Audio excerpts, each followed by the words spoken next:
अनुभव सिन्हा की 80 का ट्रेलर हुआ आउट। रेप विक्टिम का केस लड़ती दिखी तापसी पन्नू। रणबीर कपूर पर कोई सवाल नहीं उठा था। नेपोटिज्म पर इमरान खान का फिर छलका दर्द।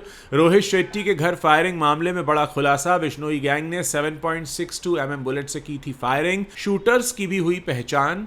खबरों में आगे बताएंगे आपको 7 साल बाद रिया चक्रवर्ती की एक्टिंग में हो रही है वापसी। नेटफ्लिक्स की फैमिली बिजनेस में मिला एक तगड़ा रोल। टीजर हुआ आउट।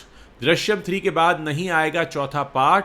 डायरेक्टर बोले मैं इसे अब खत्म कर रहा हूं। और दिशा पटानी संग डेटिंग रूमर्स पर सिंगर तलविंदर ने तोड़ी अपनी चुप्पी।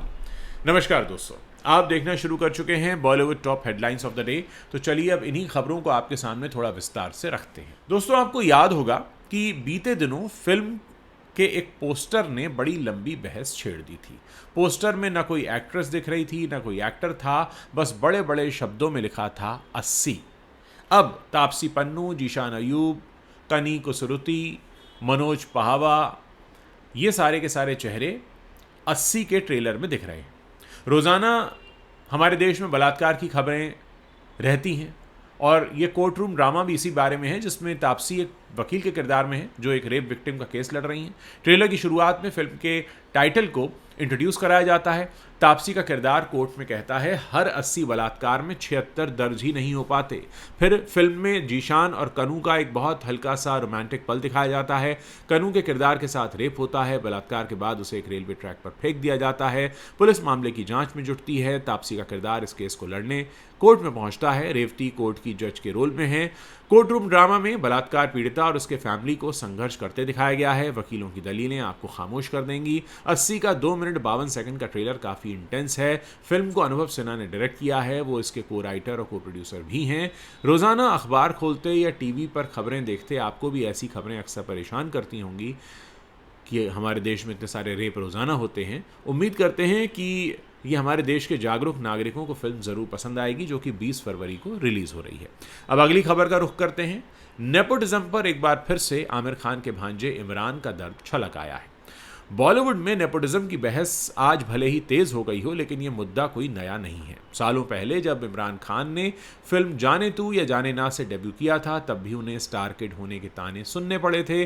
तब इमरान ने बहुत कुछ कहा था इस बारे में, और अब इमरान ने अपने हालिया इंटरव्यू में इस बात का खुलासा किया है कि उन्होंने स्टार किड होने के नाते नहीं, बल्कि अपने टैलेंट के दम पर अब तक काम किया है। इमरान खान ने हालिया इंटरव्यू में बताया कि उन्हें भी अपने करियर की शुरुआत में नेपोटिज्म को लेकर खूब ताने सुनने पड़े थे। इमरान खान ने डेब्यू करते ही इंडस्ट्री में अपनी अलग जगह बना ली थी। इस फिल्म को उनके मामा आमिर खान ने भी प्रोड्यूस किया था, जिसकी वजह से लोगों ने सवाल उठाए थे कि उन्हें फिल्म आसानी से इसी वजह से मिली है क्योंकि मामा जी ही इसके प्रोड्यूसर हैं। लेकिन आज इमरान ने कहा है कि अगर मैं आज भी एक्टिंग करियर की शुरुआत करता तो लोग आज भी इस तरह के सवाल उठाते। इमरान खान ने मजाकिया अंदाज में अपनी बात रखते हुए कहा कि लोगों को दिक्कत नेपोटिज्म से नहीं बल्कि काम की क्वालिटी से होती है। अगर किसी फिल्म इंडस्ट्री से जुड़े या फिल्मी घराने से आए एक्टर की फिल्म खराब परफॉर्म करती है तो लोग नेपोटिज्म की बातें ज़्यादा करते हैं, लेकिन अगर आपने अच्छा काम किया है या फिल्म चल रही है, हिट हो गई है, तो कोई इस पर बात नहीं करता। फरहान अख्तर, जोया अख्तर और ऋतिक रोशन का जिक्र करते हुए उन्होंने कहा कि ये सभी फिल्मी बैकग्राउंड से आते हैं, लेकिन क्या उनके टैलेंट पर कभी कोई सवाल उठाता है।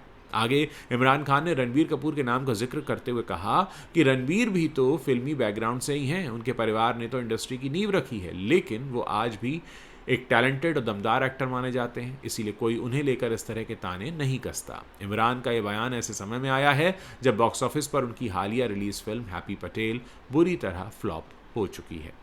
अब बात करेंगे रोहित शेट्टी के घर हुई गोलीबारी की, क्योंकि फायरिंग के मामले में 4 दिन बाद भी मुख्य आरोपी को पुलिस गिरफ्तार नहीं कर पाई है। पुलिस सूत्रों का बस दावा है कि आरोपी शूटर की पहचान हो चुकी है और उसे गिरफ्तार करने के प्रयास तेज कर दिए गए हैं। एक वरिष्ठ अधिकारी ने बताया कि आरोपी को आइडेंटिफाई कर लिया गया है और कई टीमें उसे ट्रेस करने में जुटी हैं। आपको बता दें कि इस मामले में अब तक 1 दर्जन से भी ज़्यादा लोगों के बयान दर्ज हुए हैं। लॉरेंस बिश्नोई गैंग द्वारा फायरिंग की घटना के बाद मुंबई पुलिस ने रोहित शेट्टी की सुरक्षा बढ़ा दी है। जानकारी के मुताबिक फायरिंग से पहले उनकी सुरक्षा में 2 पुलिस जवान तैनात थे, लेकिन अब उनके घर और पर्सनल सिक्योरिटी मैनेजमेंट में और इजाफा किया गया है। मुंबई क्राइम ब्रांच की जांच में पता चला है कि फायरिंग के लिए लॉरेंस बिश्नोई गैंग के शूटर ने हाईटेक कंट्री मेड वेपन्स का इस्तेमाल किया था। इस हाई क्वालिटी हथियार से रोहित शेट्टी के घर पर 7.62 mm की 5 गोलियां चलाई गई थीं। जांच में यह भी सामने आया है कि पुणे से मुंबई शूटर को स्कूटी डिलीवरी कराने के एवज में गिरफ्तार 2 आरोपियों सिद्धार्थ येनपुरे और स्वप्निल सकट को कुल 10,000 रुपए भी मिले थे। अनिल कपूर बहुत लंबे समय के बाद स्क्रीन पर दिखने वाले हैं। इन दिनों सोशल मीडिया पर उनकी एक फोटो भी वायरल हो रही है जिसमें वो ग्रे हेयर कलर में काफी यंग दिख रहे हैं। अब अनिल कपूर और विजय वर्मा का ये जो कॉर्पोरेट ड्रामा थ्रिलर सीरीज है जिसका टाइटल है फैमिली बिजनेस, इसका फर्स्ट लुक टीजर रिलीज हो चुका है। चंद मिनटों के इस टीजर में अनिल कपूर ग्रे हेयर में एक बहुत बड़े बिजनेसमैन जे डावर के रोल में हैं, जिसमें उनके साथ विजय वर्मा और रिया चक्रवर्ती नजर आते हैं। खास बात यह है कि इस सीरीज से रिया एक्टिंग की दुनिया में 7 साल बाद वापसी कर रही हैं। रिया जैसे ही इस सीरीज के टीजर में नजर आई तो वो हाईलाइट हो गई। उनको देखते ही फैंस इमोशनल भी हो गए। एक यूजर ने लिखा, जो कुछ भी उन्होंने झेला उसके बाद उन्हें प्यार और सम्मान मिलना ही चाहिए। वेलकम बैक रिया। एक और यूजर ने लिखा, रिया ने हर मुश्किल के बाद उठकर दिखाया है और उनकी जर्नी हिम्मत की मिसाल है। उन्हें सिर्फ सम्मान नहीं बल्कि माफ़ी भी मिलनी चाहिए। खैर, बात अगर फैमिली बिजनेस की करें तो हंसल मेहता द्वारा निर्देशित इस सीरीज की कहानी एक अरबपति की है जो एक उभरता हुआ बिजनेसमैन है और भारत में सबसे बड़े ग्रुप को लीड करता है। अचानक उसे फायर कर दिया जाता है। वो अपनी हार स्वीकार नहीं कर पाता और बिजनेसमैन पर पलटवार का प्लान बनाता है। ये सीरीज बहुत जल्द नेटफ्लिक्स पर स्ट्रीम होना शुरू होगी, लेकिन इसकी रिलीज डेट का ऐलान अभी तक नहीं किया गया है। मोहनलाल की पॉपुलर फिल्म दृश्यम का तीसरा पार्ट जल्द ही सिनेमाघरों में आने वाला है। इस साल अप्रैल 2026 में रिलीज होने वाली इस फिल्म ने पहले 2 पार्ट्स की तरह ही लोगों की दिलों में जगह बनाने की तैयारी कर ली है। बॉक्स ऑफिस पर पहले दोनों पार्ट्स ने कमाल की कमाई की थी और अब तीसरे पार्ट को लेकर फैंस में काफी एक्साइटमेंट है।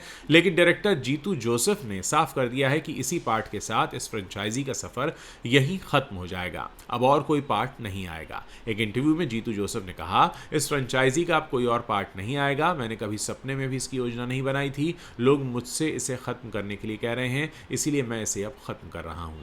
दृश्यम 3 अप्रैल के पहले हफ्ते में रिलीज होगी। उन्होंने फैंस से रिक्वेस्ट की है कि वो अपनी उम्मीदों का बोझ लेकर फिल्म देखने न जाएं। उन्होंने कहा, फिल्म का मजा बिना किसी प्रेशर के ही लें, तभी असली अनुभव मिलेगा। खास बात यह है कि मलयालम दृश्यम 3 और इसका हिंदी रीमेक दोनों इस साल रिलीज होंगे। दोनों के बीच लगभग 6 महीने का गैप रहेगा। मोहनलाल की फिल्म अप्रैल में आएगी जबकि अजय देवगन की हिंदी फिल्म अक्टूबर में रिलीज होगी। कहानी वहीं से शुरू होगी जहां दूसरे पार्ट में खत्म हुई थी। फैंस हिंदी और मलयालम दोनों फिल्मों के लिए पहले से ही काफी एक्साइटेड हैं। एक्ट्रेस दिशा पटानी इन दिनों अपनी पर्सनल लाइफ को लेकर सुर्खियों में छाई हुई हैं। आप जानते ही हैं कि दिशा और सिंगर तलविंदर सिंह सिद्धू के डेटिंग रूमर्स फैले हुए हैं। दरअसल कृति सेनन की बहन नुपुर सेनन की शादी में दोनों के एक साथ दिखने के बाद से लोग उनके रिलेशनशिप में होने के कयास लगा रहे हैं। वहीं अब एक इंटरव्यू में तलविंदर ने आखिरकार दिशा के साथ अपने अफेयर के रूमर्स पर चुप्पी तोड़ दी है। तलविंदर ने कहा है, हम शादी से ठीक पहले एक दूसरे को जानने लगे थे और ये सारा अटेंशन हमारे लिए अनएक्सपेक्टेड था। हम दबाव या अफवाहों के आगे झुकना नहीं चाहते। हम अभी भी खुद को जान रहे हैं, खुद को समझने की कोशिश कर रहे हैं। मैं बस इतना ही कहना चाहूँगा, क्योंकि अगर वो रूमर्स फैलाने की कोशिश करेंगे तो मैं अफवाहों को अफवाहें ही रहने दूंगा। जब उनसे पूछा गया कि क्या अब वो प्यार और रिश्ते के बारे में सोचते हैं तो तलविंदर ने जवाब दिया, मुझे हर दिन प्यार होता है, मुझे अभी भी प्यार हो रहा है। दिशा और तलविंदर के डेटिंग की अफवाहें सबसे पहले तब उड़ी जब उन्हें उदयपुर में नुपुर सेनन और स्टेबन बेन की शादी की रस्मों में एक साथ समय बिताते देखा गया। एक हफ्ते बाद उन्हें लोलापालूजा इंडिया 2026 में लाइव दर्शकों के सामने हाथ में हाथ डालकर चलते देखा गया, जिससे फैंस को लगा कि वो अपने रिश्ते को ऑफिशियल कर रहे हैं। इससे पहले दिशा टाइगर श्रॉफ के साथ रिलेशनशिप में थी। हालांकि साल 2022 में दोनों का ब्रेकअप हो गया था। तो दोस्तों, ये वो बड़ी खबरें हैं जो इस वक्त इंटरनेट पर छाई हुई हैं और बॉलीवुड से आती हैं। अगर आप इस वीडियो को पसंद कर रहे हैं तो इसे अपने दोस्तों के साथ शेयर करना मत भूलिएगा।